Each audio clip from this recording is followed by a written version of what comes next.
네, 오늘 하나님 말씀을 함께 나누기 원합니다.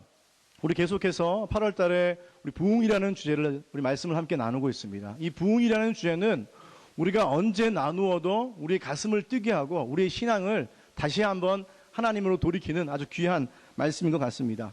오늘 저는 설교를 시작하면서 여러분에게 한 가지 질문을 먼저 드리기 원합니다. 여러분은 하나님의 부흥을 간절히 사모하십니까? 하나님의 부흥을 사모하십니까? 그렇다면 여러분들은 하나님의 부흥이 무엇이라고 생각하십니까? 그리고 어떠한 모습이 하나님의 참된 부흥이라고 생각하십니까? 어떠한 분들은 교회의 외적인 인원수가 증가했을 때, 야, 우리 교회 부흥했다, 이렇게 말씀하는 분이 계십니다. 또 어떤 분들은 기존의 성도들이 다른 교회가 어려워지면서 교회가 이제 저희 교회로 이동해오거나 다른 교회로 이동했을 때, 그렇게 부흥했을 때, 그렇게 많은 숫자가 넘쳤을 때, 야, 우리 교회 부흥했다, 이렇게 이야기를 합니다. 또 어떤 분들은 겉으로 드러나는 어떤 외적인 현상과 어떤 경험을 했을 때에, 야, 부흥을 경험했다, 이렇게 이야기를 합니다. 그런데 안타깝게도 제가 말씀드린 이 세 가지 경우는 부흥을 교회 성장의 도구로만 생각하는 잘못된 견해라고 저는 말씀을 드릴 수 있겠습니다. 여러분, 영어 부흥은 revival, 이 말은 침체되어 있던 삶을 회복한다는 의미가 포함되어 있습니다. 우리 개인적인 삶에 이 말씀을 적용시키면 죽었던 영혼이 다시 살아나는 것이고, 침체되었던 영혼이 새 힘을 얻는 것이고, 하나님을 떠났던 영혼이 하나님께 돌아오는 것이고, 죄 속에 빠졌던 영혼이 죄를 회개하고 의로운 삶으로 회복하는 것입니다. 이 말씀을 교회에 적용시키면, 교회 안에 적용시키면 부흥이란 침체되어 있는 교회가 회복되어지는 것, 이것을 우리는 부흥이다라고 말씀을 드릴 수 있겠습니다. 특별히 리버티 신학교에 있는 그 교수님 엘머 타운즈라는 분은 이 성경적인 부흥에 대해서 이렇게 말하고 있습니다.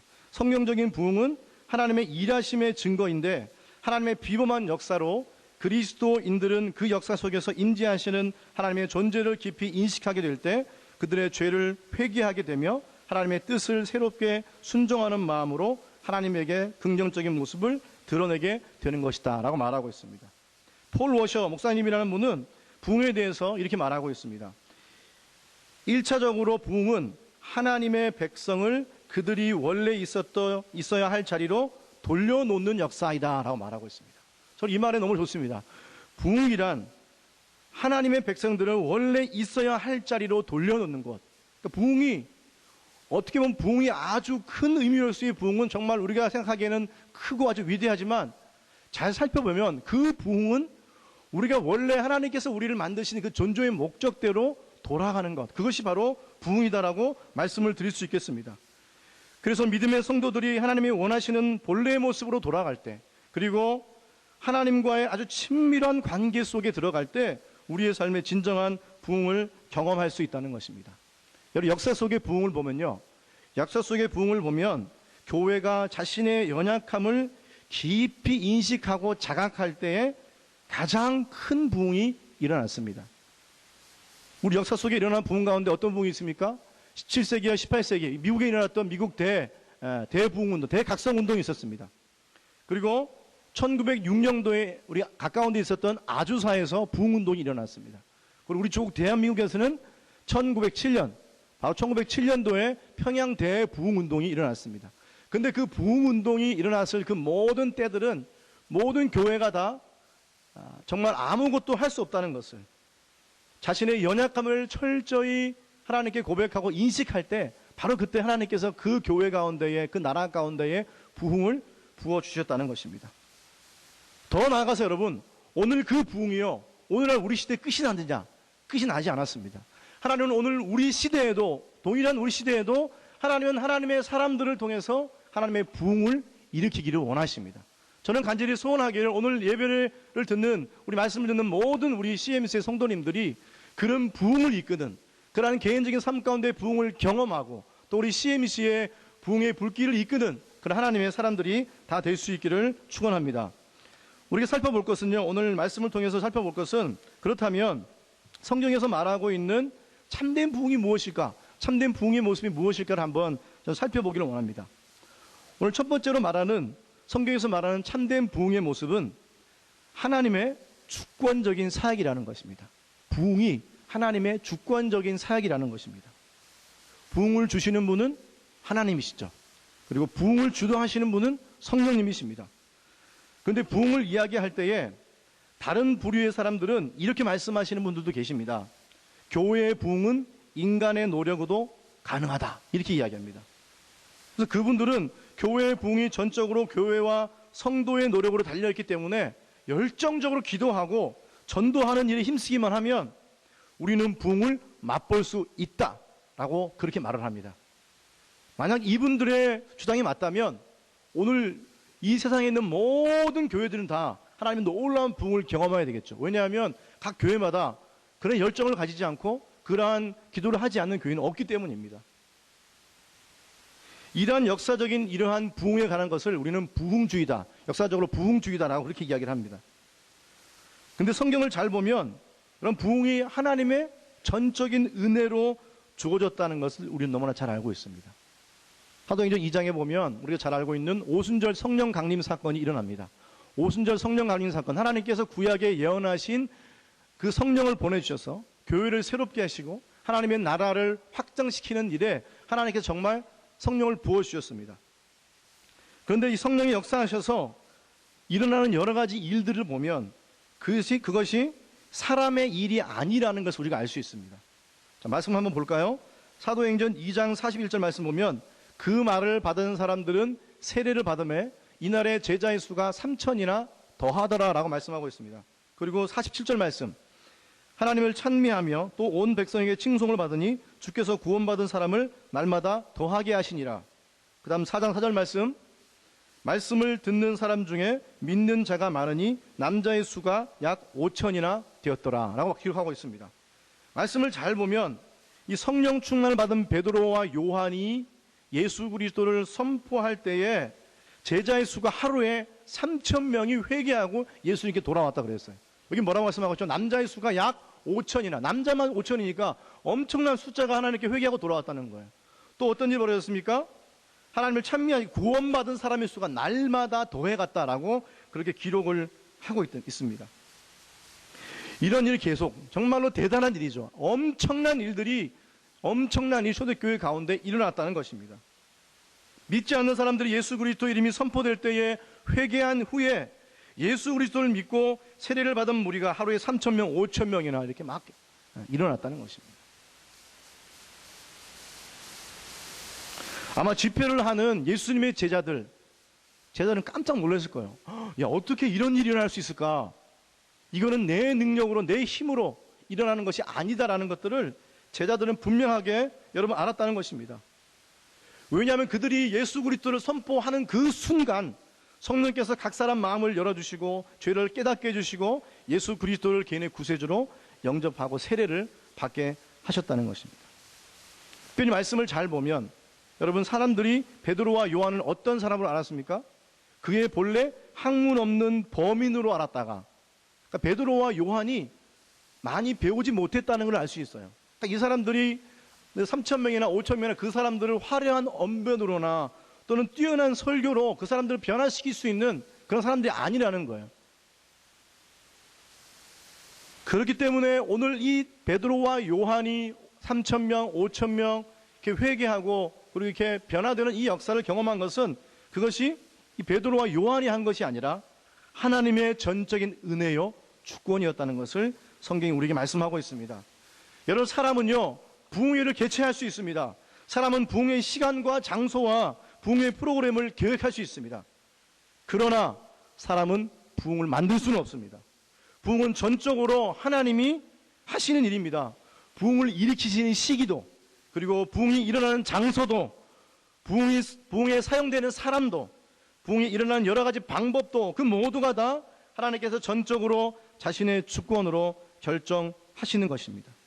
하나님께서 하나님의 뜻에 따라 하나님의 방법대로 보여주시는 놀라운 성령의 역사인 것입니다. 이 말씀을 들으면 한 가지 우리가 의문점이 생깁니다. 어떤 의문점이 생깁니까?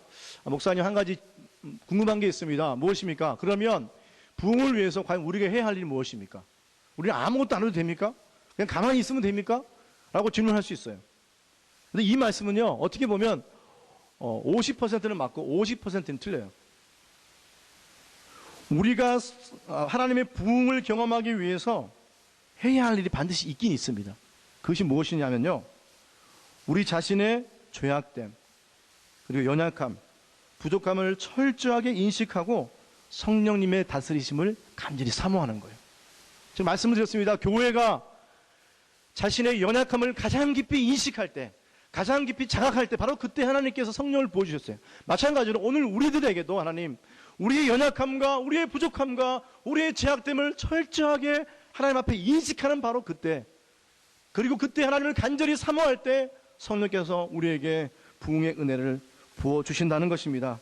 우리의 능력과 자원을 가지고 아무것도 할 수 없다고 고백할 때, 성령님께서 우리의 모든 것을 맡길 때, 바로 그때에 성령께서 우리를 통해 역사하신다는 것입니다.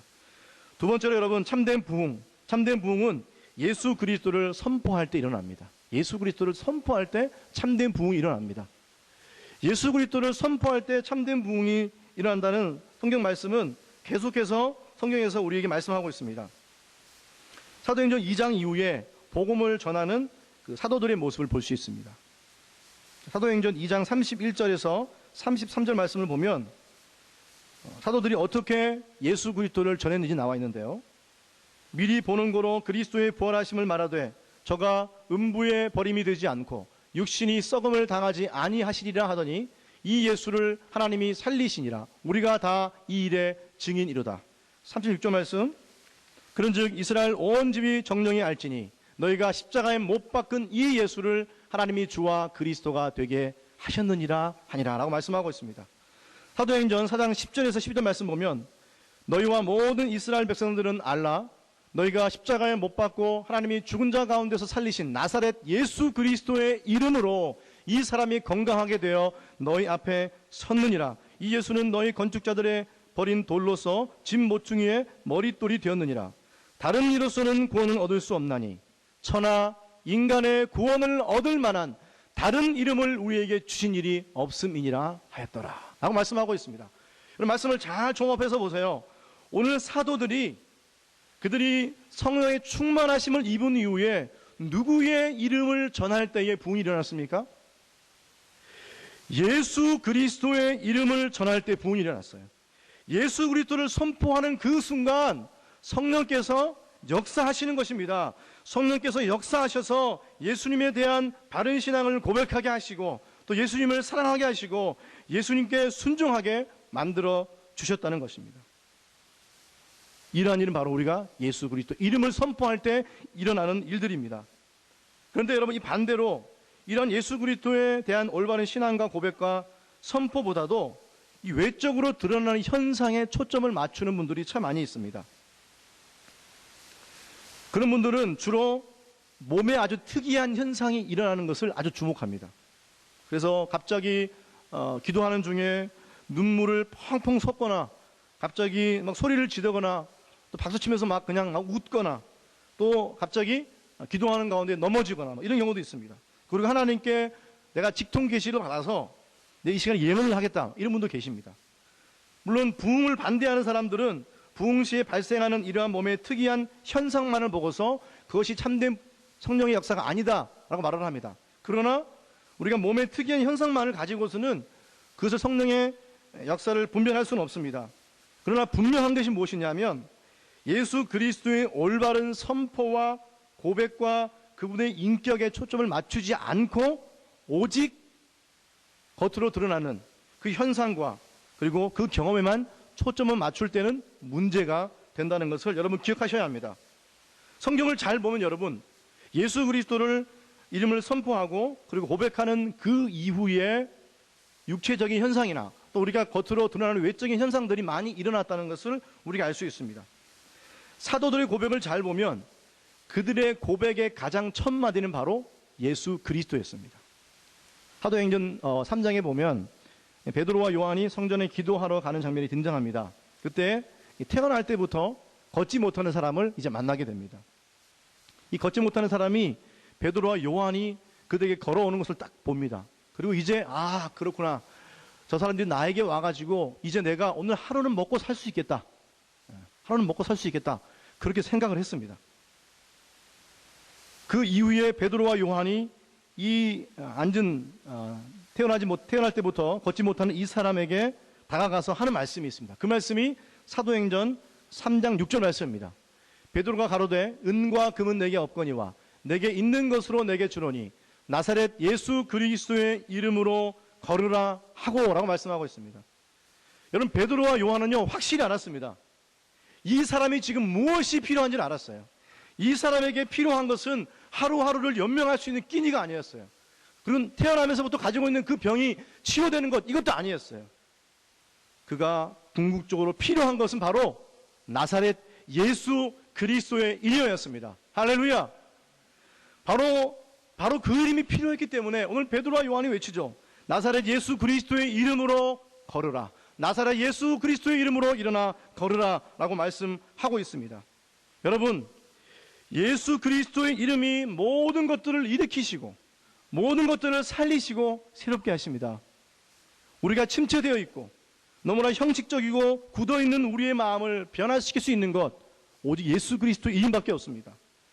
고칠 수 없어서 오랫동안 방치되어 온 나 육신의 질병, 또 영혼의 질병, 이 모든 것들을 치료할 수 있는 이름도 예수 그리스도밖에 없습니다. 영원히 죽을 수밖에 없는 죄인은 우리들을 그 피로 대속하셔서 구원하시고 하나님의 자녀 삼아주시는 이름도 예수 그리스도이십니다. 그 이름의 능력이, 그 이름의 권세가, 그 이름의 부흥이 있습니다. 아멘. 마지막 세 번째입니다. 마지막 세 번째 참된 부흥은 하나님의 말씀과 함께 역사한다는 것입니다. 하나님께 말씀과 함께 역사한다. 참된 부흥은요, 하나님의 말씀이 아주 신실하게 그리고 바르게 선포될 때에 부흥이 임한다는 것입니다. 사도행전 2장 42절 말씀 보면 저희가 사도의 가르침을 받아 서로 교제하며 떡을 떼며 기도하기를 전혀 힘쓰니라 라는 말씀이 등장합니다. 사도행전 6장 7절 말씀 보면 하나님의 말씀이 점점 흥왕하여 왕성하여 예루살렘에 있는 제자의 수가 더 심히 많아지고 허다한 제사장의 무리도 이 도에 복종하니라 라고 말씀하고 있습니다. 초대교회가 공통적으로 부흥을 경험하게 될 때 드러나는 현상은 그 가운데 하나님의 말씀을 신실하고 올바르게 선포했다는 것입니다. 사도행전 2장 42절 저희가 사도의 가르침을 받아라는 이 말씀을 다르게 말하면 사도들이 하나님의 사람들에게 하나님의 말씀을 가르쳤다라고 이렇게 말씀할 수 있습니다. 하나님의 말씀이 점점 왕성하여 하나님의 말씀이 점점 더 많이, 이 말씀은 하나님의 말씀을 가르치는 그런 모임들이, 그런 무리가 더 많이 일어났다는 것을 우리에게 말씀을 해주고 있습니다. 그 일로 인하여서 제사장의 무리들도 하나님께 돌아오는 일들이 일어나게 되었습니다. 여러분, 마찬가지 구약의 부흥도 마찬가지입니다. 구약의 부흥을 보아도 구약의 부흥의 현장에서도 마찬가지로 하나님의 말씀과 함께 역사하는 것을 볼 수 있습니다. 느헤미야에 보면 그 느헤미야에서 수문학 광장에서 이스라엘 백성들이 이제 하나님의 말씀을 듣는 장면이 등장합니다. 집회를 벌이죠. 그곳에서 학자 에스라가 율법을 열어서 율법을 낭독하는 그 순간 어린아이부터 어른에 이르기까지 모든 백성들이 다 하나님 앞에 자복하고 회개하면서 그들의 죄를 돌이키는 그 장면이 등장하는 것들을 보게 됩니다. 어느 때 그 일이 일어났냐? 학사 에스라가 하나님의 말씀 율법을 낭독할 때 바로 그런 일이 일어났다는 것입니다. 여러분, 마찬가지로 이것을 모든 걸 종합해 보면 하나님의 교회에 하나님의 사람들을 새롭게 하고 변화시키는 도구는 하나님의 말씀밖에 없다는 것을 여러분 기억하시기 바랍니다. 제가 처음에 말씀드렸던 1907년도에 한국에는 여러분 대부흥운동이 있었습니다. 평양 대부흥운동이죠. 그 부흥운동이 1907년 1월 장대현 교회에서 시작해서 아주 본격적으로 일어났던 것은 그달 7월까지, 그해 7월까지 이제 본격적인 부흥의 역사가 일어났습니다. 뿐만 아니라 계속적으로 한국 교회에 이 평양 대부흥운동이 미친 영향은 너무나 크다는 것입니다. 그런데 이 평양 대부흥운동이 어떤 개인의 영적인 각성 운동에만 끝나지 않고 그 일을 통해서 사회의 개혁으로 일어났다. 사회의 개혁으로 번졌습니다. 오늘 말씀도 나와 있죠. 사회의 개혁으로까지 이어졌다는 것입니다. 여성들의 지위가 향상되어졌고 신분이 없어졌고 잘못된 의식들이 개혁되어졌고 그리고 미신이 타파되고 그리고 조선인에 대한 선교사들의 인식들이 완전히 바뀌어지면서 모든 사회 전반에 이르러서 부흥운동이 일어나게 되었다는 것입니다. 그래서 그 당시에 평양을 동방의 예루살렘이다라고 그렇게 불렀습니다. 그런데 평양 대부흥운동이 끝난 오랜 시간이 지난 이후에 선교사들과 많은 학자들이 이 평양 대부흥운동을 이제 연구하기 시작했습니다. 어떻게 한국에 저런 대부흥운동이 일어났을까를 연구하기 시작했습니다. 그런데 이 선교사님들과 학자들이 발견한 것이 있습니다. 그것이 뭐냐면 이 평양 대부흥운동의 시작이 바로 하나님의 말씀을 가르치는 사경회로부터 시작되었다는 사실을 알게 되었습니다. 그들은 뭐라고 기록하고 있냐면 유대인들이 유월절을 지키듯이 한국 기독교인들이 사경회 기간 동안 경건하게 기도하며 하나님의 말씀을 공부하며 보냈다라고 그렇게 기록하고 있습니다. 어떻게 말씀을 여러분 사경회를 어떻게 했는지 제가 한번 스케줄을 한번 말씀해 드려 보겠습니다. 보통 사경회는 아침 5시 시작합니다. 5시. 5시에서 6시까지 새벽 기도를 하고요. 그리고 9시에서 10시까지 함께 모여 성경 공부를 합니다. 그리고 10시부터 10시 45분까지 기도회를 하고 또 11시부터 2시까지 성경 공부를 한 다음에 점심 식사 이후에 2시부터 3시까지 성경 공부를 합니다.